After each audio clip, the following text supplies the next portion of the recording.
Hai, selamat datang di kelas saya. Ini ada kelas pragmatik untuk linguistik. Minggu lalu saya sudah membagikan silabus untuk mata kuliah ini dan saya harap kalian sudah membaca itu dengan baik sehingga akan paham apa-apa saja yang akan kita pelajari di semester ini.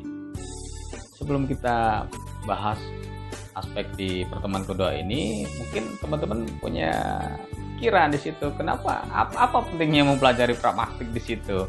Apa ini berguna dalam kehidupan kalian kelak nanti? Mungkin itu muncul dan itu wajar dan saya sangat senang misalnya kalian punya pikiran-pikiran seperti itu.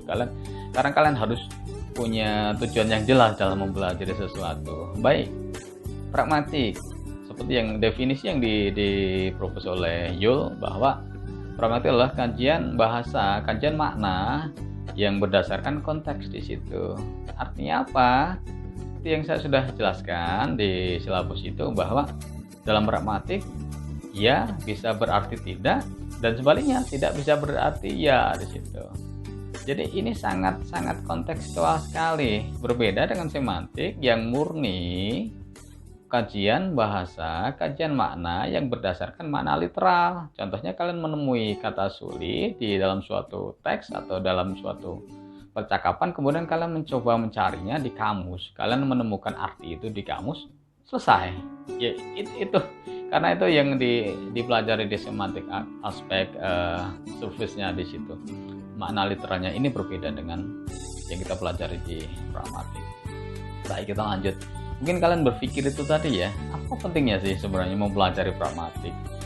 Baik, sebenarnya secara sadar atau tidak sadar kita menggunakan pragmatik setiap hari di situ. Dalam berkomunikasi, kita pasti mempunyai cara yang berbeda ketika kita berbicara dengan teman sesama atau setingkat, teman sekelas, dan cara kalian berkomunikasi dengan pembimbing akademik atau pembimbing skripsi kalian misalnya di situ akan sangat berbeda. Contohnya, kalian akan menggunakan gaya yang santai sekali, bahasa yang kalian gunakan juga akan tidak ada istilahnya levelan dalam bahasa kalian berkomunikasi dengan teman kalian. Misalnya kalian tinggal di kos dan kalian berkomunikasi dengan teman kalian bisa menggunakan apa saja di situ dan kalian bisa menyebut apa saja. Dan dalam pragmatik ada teori yang menunjukkan bahwa ketika kalian memanggil teman kalian atau semakin dekat hubungan kalian dengan teman kalian, maka semakin tidak santun bahasa yang kalian gunakan. Kalian bisa buktikan sendiri. Coba kalian cari teman ketika kalian tidak menggunakan bahasa yang tidak santun sama sekali. Itu adalah penanda bahwa kalian itu mempunyai hubungan yang sangat akrab di situ. Coba kalian bandingkan dengan hal yang lain, misalnya di kasus formal kalian ke kantor kemudian berkomunikasi dengan salah satu pembimbing kalian, misalnya Bu Lili atau Pak Lutfi di sana.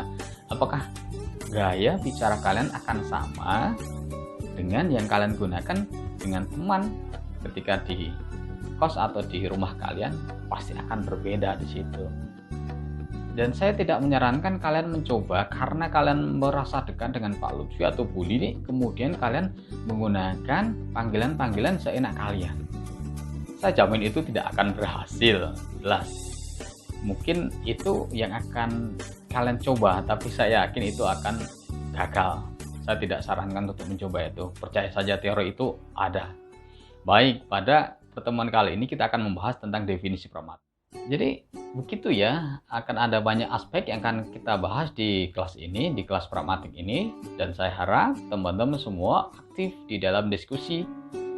Saya harap semuanya bisa berpartisipasi dalam diskusi. Kalian bisa menanyakan pertanyaan atau menjawab pertanyaan atau mengeluarkan gagasan kalian, ide kalian terhadap pokok bahasan yang kita diskusikan seperti itu. Oke, sampai ketemu di sesi berikutnya.